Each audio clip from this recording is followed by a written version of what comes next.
এই টেস্টি বোল চ্যানেলে আপনাদের সবাইকে অনেক স্বাগত। আজ আমি আপনাদের সাথে শেয়ার করব ছোট আলু দিয়ে ডিমের এক মজার রেসিপি। তো চলুন বন্ধুরা, রেসিপিটি আমরা শুরু করি।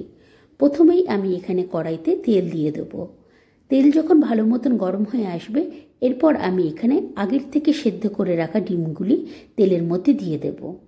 এবার আমি ডিমে অল্প লবণ এবং অল্প পরিমাণে হলুদ দিয়ে ডিমগুলিকে আমি ভাজতে থাকব।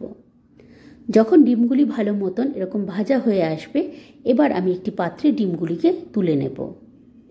এবার আমি কড়াইতে ওই তেলের মধ্যেই ছোট আলুগুলিকে ভেজে নেব। ছোট আলুগুলিকে আমি ভালো মতন তেলে নাড়াচাড়া করে নিয়ে লাল করে আমি ভেজে নেব।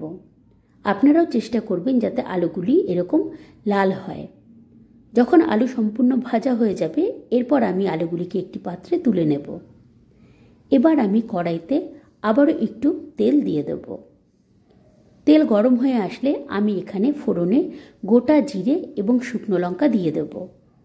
এরপর আমি তেলের মধ্যে এখানে পেঁয়াজ কুচি দিয়ে দেব। পেঁয়াজ কুচি আমি ভালো মতন তেলে নাড়াচাড়া করে কিছুক্ষণ ভাজতে থাকব। যখন পেঁয়াজের রং পরিবর্তন হয়ে আসবে, এরপর আমি এখানে টমেটো বাটা দিয়ে দেব। টমেটো বাটা দেওয়ার পর এবার আমি টমেটো ভালো মতন নাড়াচাড়া করে কিছুক্ষণ ভাজতে থাকব। যতক্ষণ না টমেটো থেকে কাঁচা গন্ধ চলে যাচ্ছে, ততক্ষণ আমি একটু টমেটোটি ভেজে নেব। এরপর আমি এখানে তেলের মধ্যে আদা এবং রসুন বাটা দিয়ে দেব। এরপর আমি এখানে ধনে গুঁড়ো, জিরে গুঁড়ো এবং শুকনো লঙ্কার গুঁড়ো দিয়ে দেব। এবার আমি ভালো মতন এই মশলাগুলিকে একটু তেলের মধ্যে নাড়াচাড়া করে মিশিয়ে নেব। এরপর আমি এই মশলার মধ্যে স্বাদ অনুযায়ী লবণ এবং অল্প পরিমাণে হলুদ দিয়ে দেব। এবার আমি সমস্ত মশলাটিকে ভালো মতন একটু ধৈর্য সহকারে কষিয়ে নেব। মশলা যখন ভালো মতন কষে যাবে এবং মশলা থেকে যখন তেল উপরে উঠে আসবে, এরপর আমি এখানে আগের থেকে ভেজে রাখা আলুগুলি দিয়ে দেব।